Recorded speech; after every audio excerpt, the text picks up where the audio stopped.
menindaklanjuti arahan Presiden Republik Indonesia Prabowo Subianto dalam rapat koordinasi nasional pemerintah pusat dan pemerintah daerah. Pemerintah Provinsi Sumatera Selatan akan mulai menerapkan penghematan anggaran perjalanan dinas atas sisa anggaran APBD tahun 2024.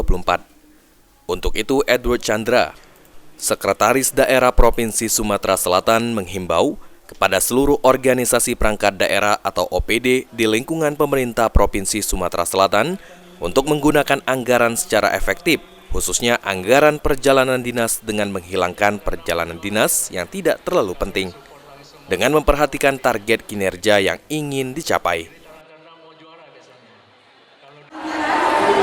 Ya, kita juga menghimbau terutama pada semua OPD ya, untuk mengefektifkan perjalanan dinas ya, itu yang hal yang sifatnya penting, urgen, prioritas, seperti menghadiri undangan, itu yang kayaknya kita maksimalkan sesuai dengan arahan untuk melakukan penghematan perjalanan dinas. Ditambahkan Edward Chandra, penghematan anggaran tidak hanya diberlakukan untuk perjalanan dinas, namun OPD diminta untuk menggunakan setiap anggaran secara efektif. Eki Saputra, PAL TV.